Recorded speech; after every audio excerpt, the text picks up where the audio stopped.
guys, pauwi na nga pala ako. At ako ay na-excite.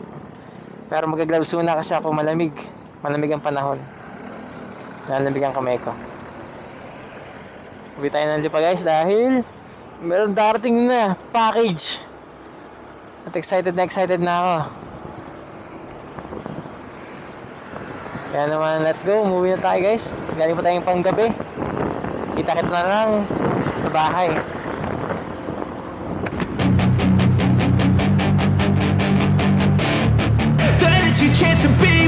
Hey kid, don't ever let them get inside your head. They'll tell you what to do in life. Tignan natin guys kung ano magiging kaganapan natin ngayong double off tayo. Kung magpapa-PMS ba. Hindi ko masabi kasi sa budget din, tsaka sa time.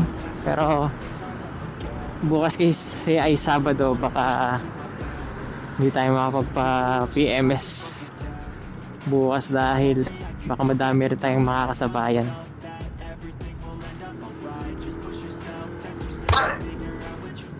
Tangin na sala. Pinapansin nyo na. Ito stop tag pala to. Gagi, pare. Sala tayo pare.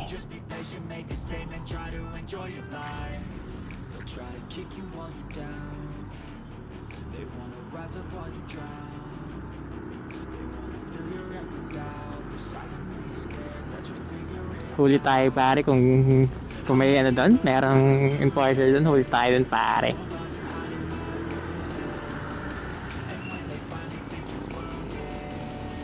Tangay ng traffic oh. What the fuck?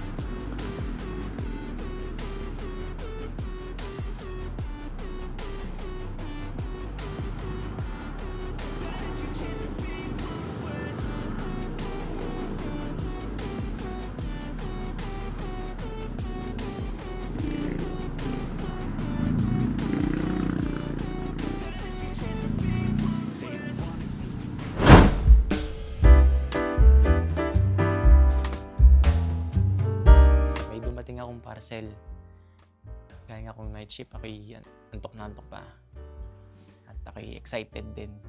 Unbox natin tong parcel kung tayo na scam o hindi. Ito nga pala yung gunting ko, bagong gising lang ako.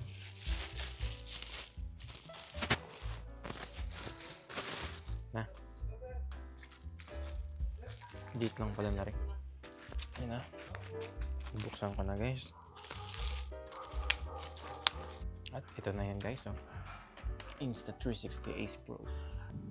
So ito guys, selyado pa yan ha. Ayan. Para kung kung na-scam tayo, baka bato lang ito eh.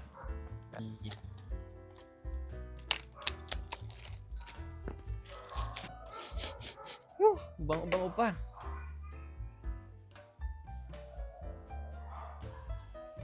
Oh shit! Legit siya guys. Legit na legit. Oh. This one. Kunin isang battery. Yung extra battery. Tapos yung mga inserts niya. Uy! Quick release guys. Tapos yung sa mic. Yung mga papel-papel na hindi naman binabasa. Uy, may sticker tayo.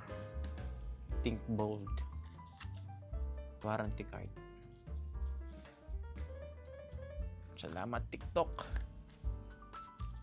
Nabili ko rin ang aking pangarap na action camera. Huwag muna kayo maglalabas ng Ace Pro 3 charger. Yun guys, hindi tayo na-scam. Alright. Ayos na ayos at makakapag-vlog na tayo ng maganda. Let's go!